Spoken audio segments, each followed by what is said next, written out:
Orasyon pambuhay sa inyong mga tangan na mga agimat.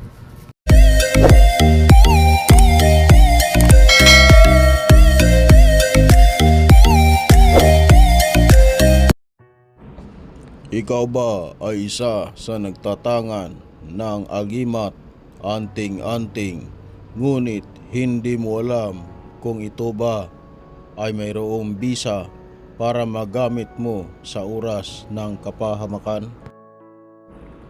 Halika at panoorin mo ang video na ito hanggang dulo dahil ituturo ko sa iyo ang isang mabisang orasyon pambuhay sa lahat ng inyong mga tangan na mga agimat upang magagamit nyo ito sa oras ng kagipitan.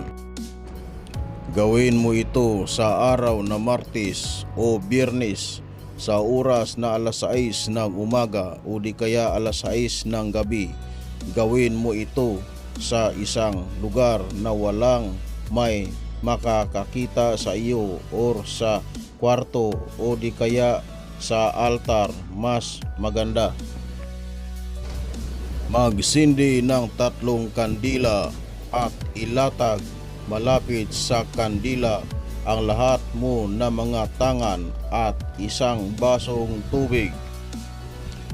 At magdasal ng taimtim sa puso ng 3 Ama Namin, 3 Aba Ginoong Maria, 3 luwalhati at 3 sumasampalataya. At pagkatapos, hawakan mo ang isang basong tubig at ibulong sa tubig ang orasyon na ito ng 3 bisis.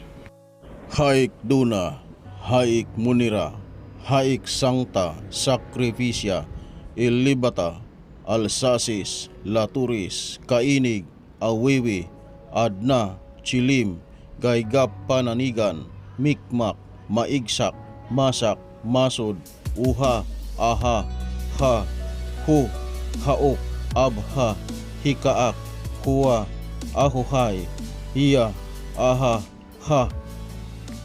Haik Duna, Haik Munira, Haik Sancta Sacrificia, Ilibata, Alsasis, Laturis, Kainig, Awiwi, Adna, Chilim, Gaygap Pananigan, Mikmak, Maigsak, Masak, Masod, Uha, Aha, Ha, Hu, Haok, Abha, Hikaak, Huwa, Ahuhay, Hiya, Aha, Ha. Haik Duna, Haik Munira, Haik Sancta Sacrificia, Ilibata, Alsasis, Laturis, Kainig, Awiwi, Adna, Chilim, Gaygap Pananigan, Mikmak, Maigsak, Masak, Masod, Uha, Aha, Ha, Hu, Haok, Abha, Hikaak, Huwa, Ahuhay, Hiya, Aha, Ha. At pagkatapos mong sambitin ang nasabing orasyon, iihip mo ito ng 3 bisis sa isang basong tubig at wisikan mo ng tubig ang mga gamit mong mga anting-anting. At dito po nagtatapos ang video na ito. Sa mga bago pa lang napadaan sa channel na ito ay inaanyayahan ko po kayo na pindutin ang subscribe button upang lagi kayong updated sa susunod ko na mga uploads.